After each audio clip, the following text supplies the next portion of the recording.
সে ব্যথা কি পিতার মুখে হারা মারে না? তাই বলছি সরকার, ও সুপুত্র নয়, ও কুপুত্র। এই রাতে অন্ধকারে হারিয়ে যাওয়ার সরকার।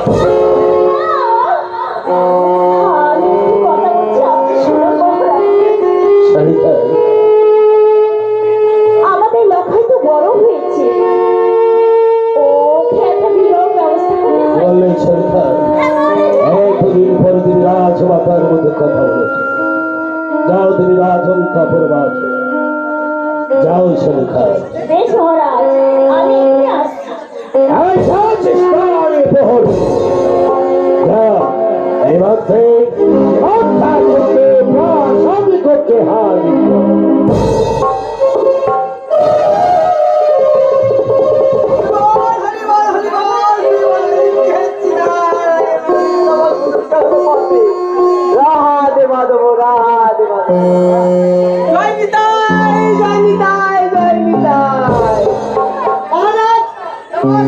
নমস্কার নমস্কার।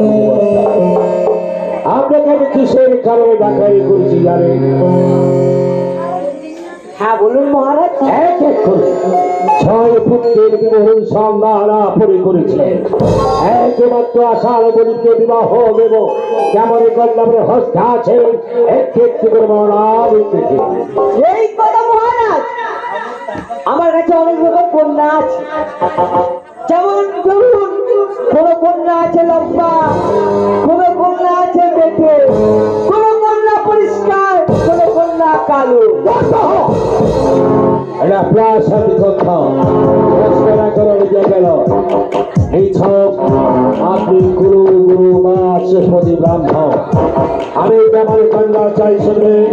বলুন মহারাজ। নর্মদা নাচের বৈশাখী এর সত্যি পায় সত্যি কন্যা, আমি বুঝবো কেমন করে বলুন মহারাজ?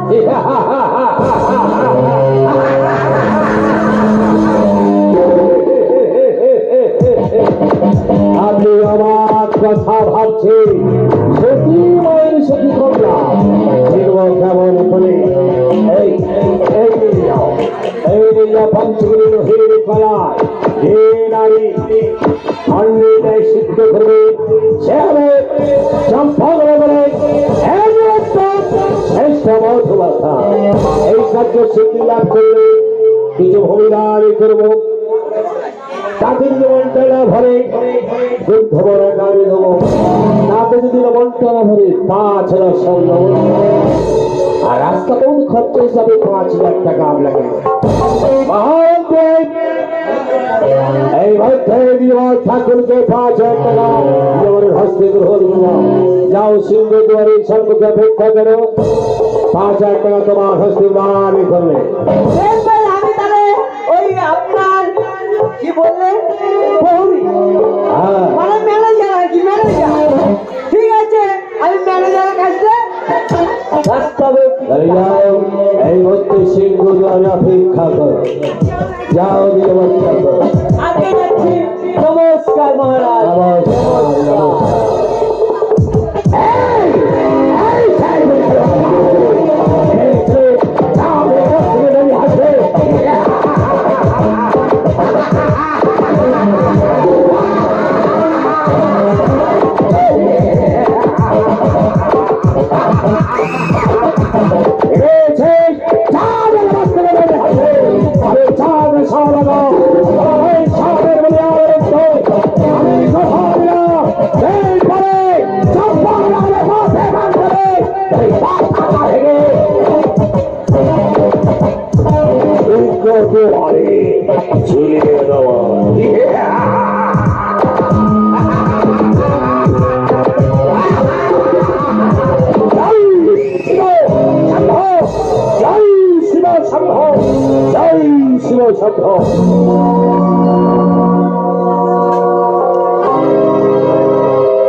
ঘাটবে চালে ঘাটা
যাবে কেন?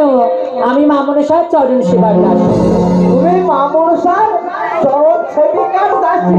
হ্যাঁ, তবে বলো আমি এখন কোথায় যাচ্ছি? কি করে জানবো?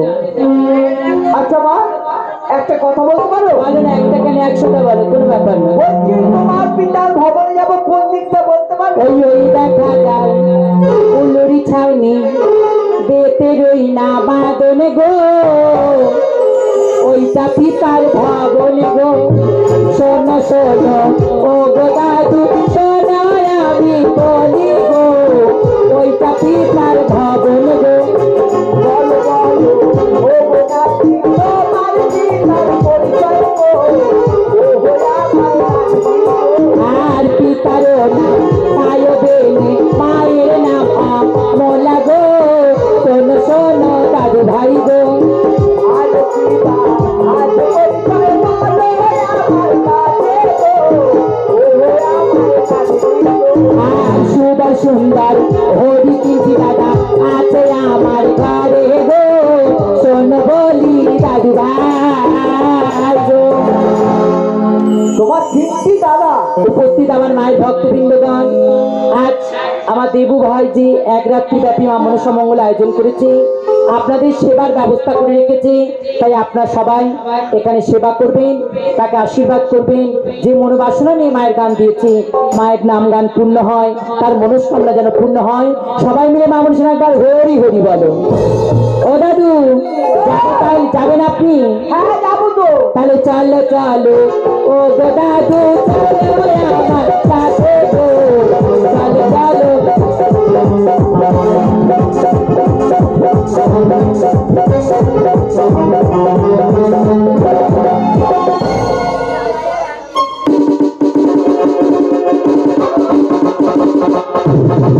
এই মা মনীষা, তুমি মার একমাত্র ভরসা মা। তবে কিছু অবশ্যই করিবা, তাই তোমার আমারই স্মরণ করলাম। ও অতিকশ্বরী মা,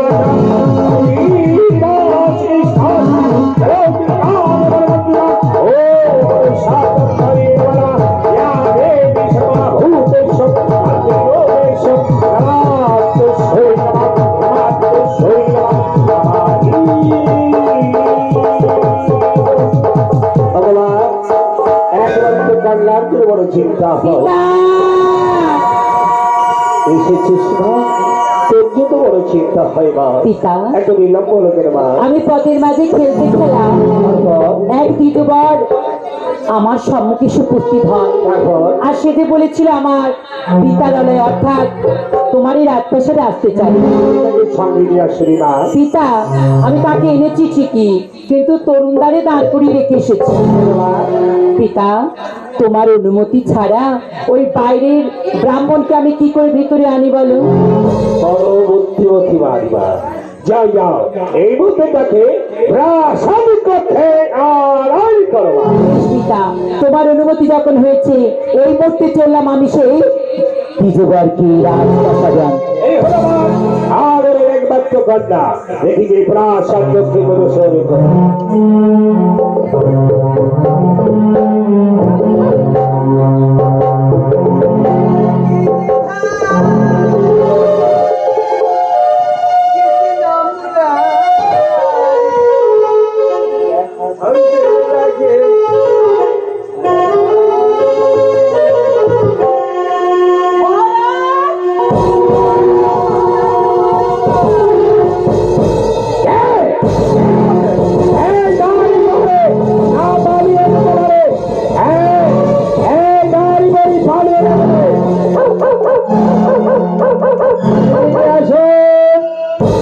আসো,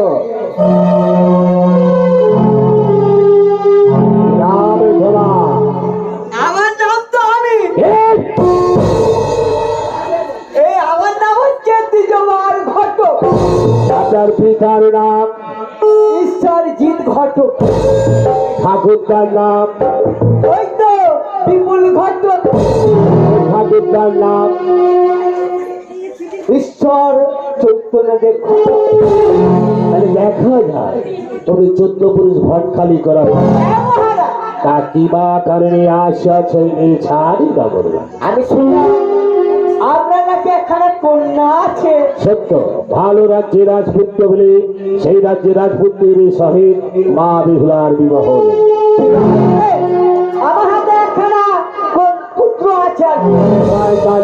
সীমা পরিচয় সত্য হবে না। তবে শুনুন মহারাজ, চম্পক নগরে ঘর নামে চার সওদাগর, তারা আছে একমাত্র পুত্র দুর্লভ লক্ষীন্দর।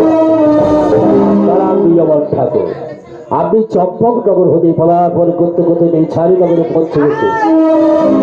রাজা চা দিবেন, তারই পুত্র দুর্লভ লক্ষীন্দর অতীব সুন্দর পাত্রের সন্ধান দিয়েছে দিয়বর ঠাকুর। পঞ্চানন্দে গর্ভে মুক্তা হয়ে আছে। আমি ওই রাজ্যে রাজপুত্রের সহিত মা বিহুলার বিবাহ দেব। আপনি তো বিশ্বাস করুন, আপনি তো বিশ্বাস করুন। এই কাজ মহারানিয়া বলে দেওয়ার সামনে পাঠিয়ে মহারাজ আমলা কোথায় লেগেছে? আমি অনুমতি করলাম ওই আমাদের বিজয়ের সহিত কথাবার্তা বলে। নমস্কার ঘটক মহাশয়।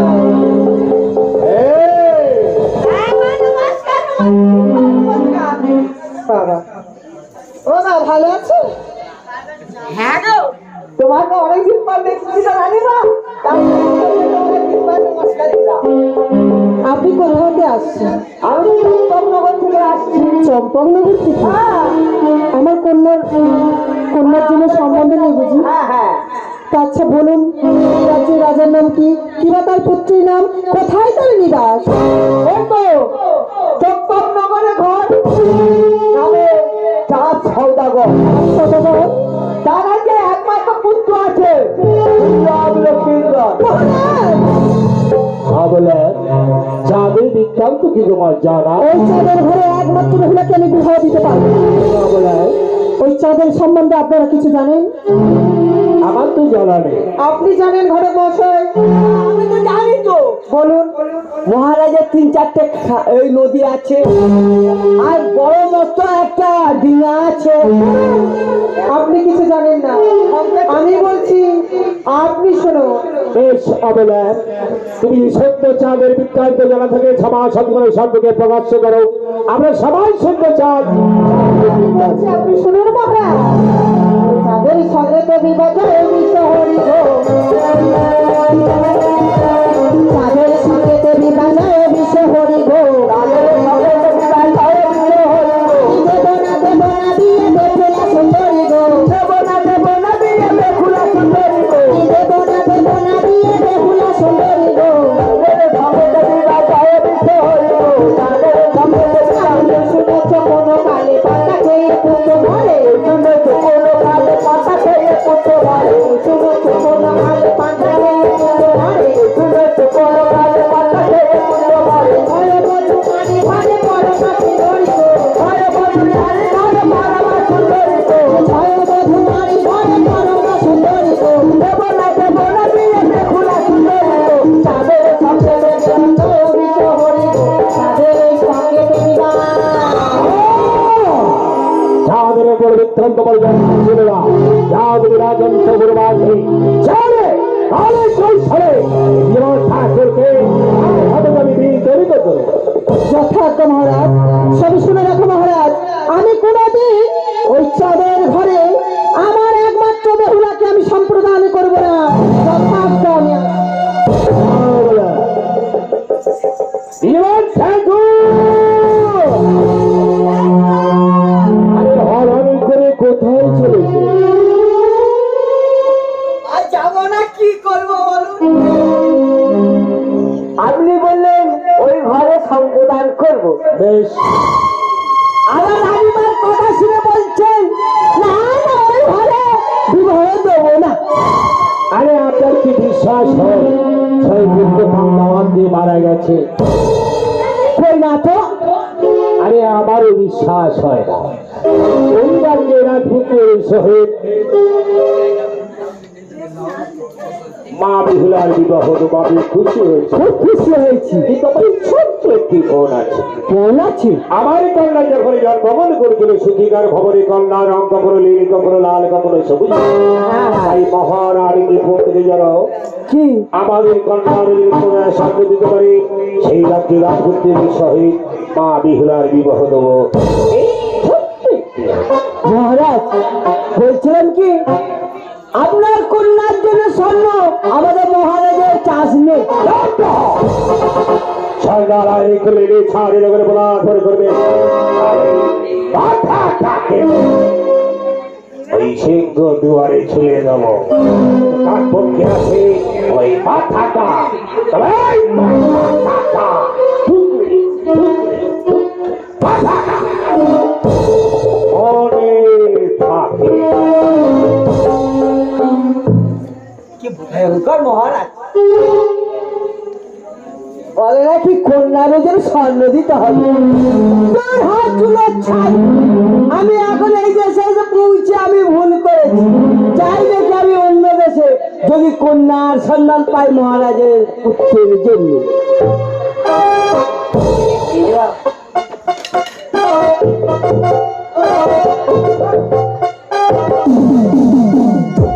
এই পথে এবার আমি যাব, দেখি কন্যার সন্ধান পাই কিনা। আমি পথের পথিক হয়ে তবে তো বালুর পথে দয়ার কত মাথা ঘুরে কেঁদেছি। পিপাসার জল শুধু চেয়েছি দয়াল, পিপাসার জল শুধু চেয়েছি।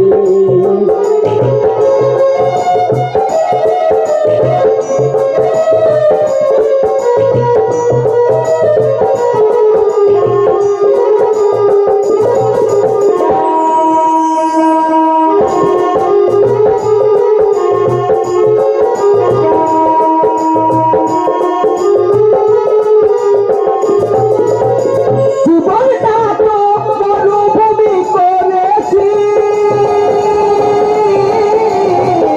উদাস বাসুদেবের বিনতি। কন্যার সন্ধানে আমি চলেছি,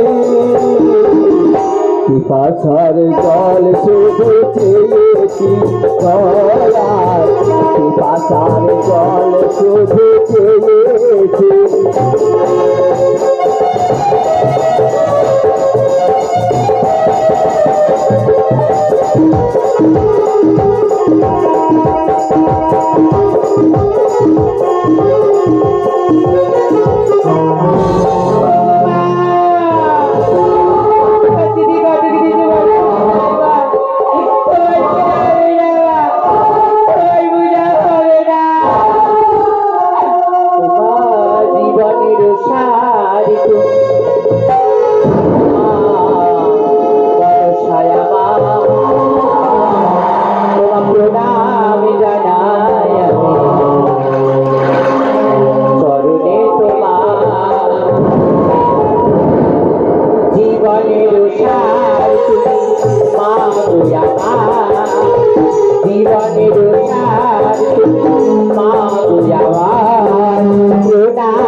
আমরা শুধুই জানি আছো তুমি আছো, আমাদের শুধু ভার তুমি দেবে না, তাই আমাদের ভার মাগো তুমি নাও ভার। আমার আমাদের সভায় তুমি নাও মাগো প্রণাম জানাই আমি চরণে তোমার প্রণাম জানাই আমি চরণে তোমার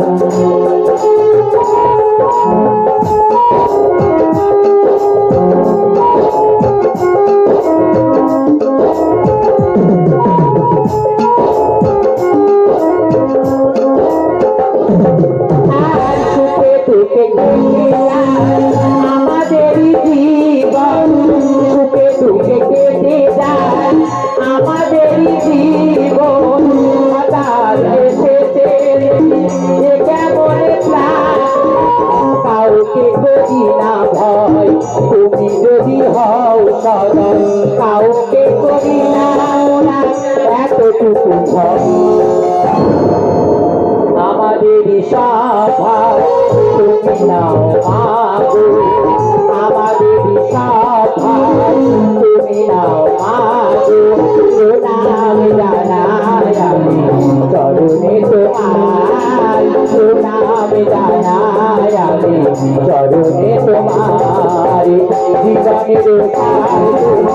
মাগো আমার প্রণাম জানাই চরণে তোমার প্রণাম জানাই চরণে তোমার প্রণাম জানাই চরণে তোমার মা কৃষ্ণ এই আমাকে দিদিটাকে তুই দেখা দিয়ে দিল মা মন করে কাকের স্বরে আমায় ডাকলে আমি কি না এসে থাকতে দেখো দেখো দয়ার মূর্তি তোকে করি না ভাই বলে না মা হয়তো যদি তোমার যে ফিরে যায় তোমার পূজা হবে না মা কতদিন কাছে পেয়েছি আমার তুমি স্বর্ণ মা জানি বেহুলা জানি তোর পিতা চেয়েছে তোর ওজনে বলো না মা এই ঘোর বিপদে আমি কি করি পাই বলো না মা তুই আমার উপায় বলে না তাই বলে যাই বেহুলা আমার হাতের স্বর্ণহার আমি তোর হস্তে তুলে দিলাম এই স্বর্ণহার দিয়ে আমি কি করবো মা বলো না মা এই স্বর্ণহার দিয়ে আমি কি করবো মা? বেহুলা ভিত্তিতে অর্থাৎ পাল্লাতে যখন তুই ওজন হতে উঠবি মা আমার নাম একটিবার স্মরণ করে পাল্লাতে উঠবি মা আমার ওজন হবে কিন্তু বেশি কষ্টে নেয় তবে তুমি পাবনি কৃপা করো মা তোমার দয়া জানে তুমি আমার উপর থেকে না নিয়ে নিও মা আমি তোমার কাছে কিছু চাই না মা আমি তোমার কাছে কিছু চাই না আমি চাই শুধু তোমার চরণে ধুলি তাই চরণে ধুলি ছাড়া আমি চাই না কিছুই আমি থেকো মরি হৃদয়ে তুমি মাগো সদা তুমি মা গো মা মাগো মা ও গো মা ও গো মা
তোমায় চালিয়ে ছেড়েছি মা।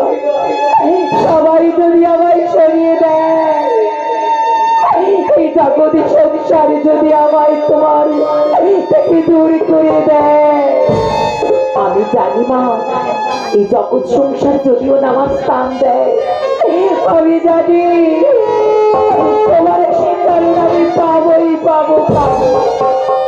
তাই আর চিন্তা করবে না মা। আমি জানি মনসা জারি তার আবার কিসের ভয় মা। তাই বাবু এই স্বর্ণ তুলে দেবো দ্বিজবার ঘটকের হস্তে। জানি না আমার ললাটে কি আছে মা, শুধু জানি আমি তোমার চরণে সেবার দাসী। তাই মা তোমার চরণে ছাড়া করে না দ্বিজবার ঘটক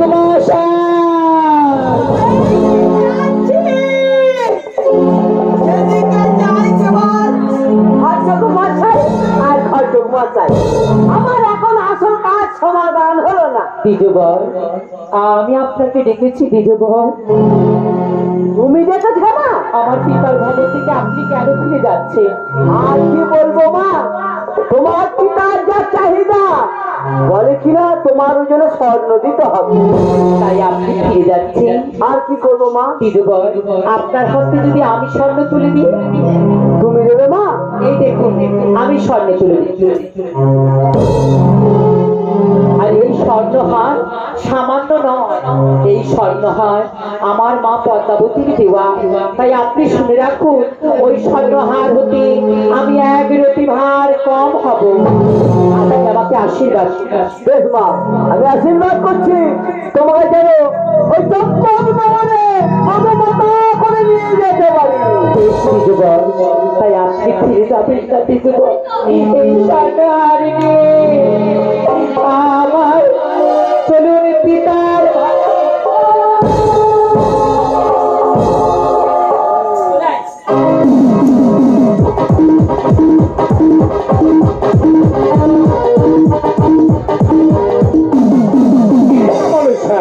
একেবারে একমাত্র ভরসা মা। যদি যদি জীবন ঠাকুরকে ভুল করছি তাই তো প্রাস হবে। আর যদি হলো না তাই বড় চিন্তা চিন্তিত।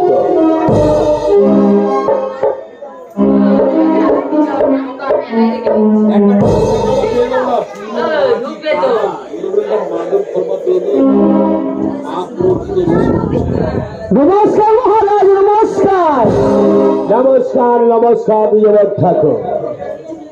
মহারাজ, আপনার কন্যার জন্য আমি স্বর্ণ নিয়ে এসেছি। বাবা গাড়ি পড়ি যা, ছাদের গাড়িটা আনায় কর বাবা। স্বর্ণের গাড়ি?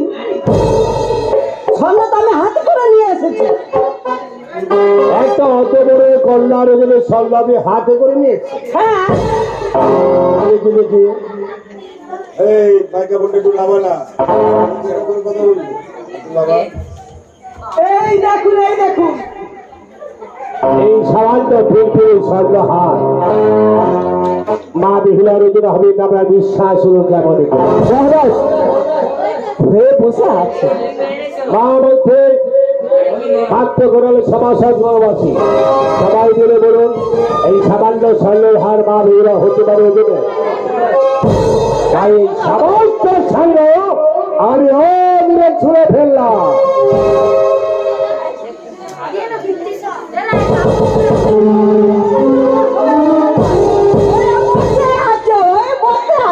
বেশ, যদি এই সামনের থেকে এক রেটি কম হয় তাহলে আপনার শাস্তি কি হবে জানেন? কি হবে? মাথা কেটে হাতে দেবো আর পা দুটো কেটে কাঁধে দেবো। আপনি হাত কাটতে পারবেন। বলেন কি? আমার মাথা কেটে হাতে দেবে, পাকে দেবে কাঁধে? আমি দেখবো কেমন করে, যাবো কেমন করে? একটু ভেবে নিন কি করবে। আগে একটিবার ওজন করে দেখলে হতো না? বেশ,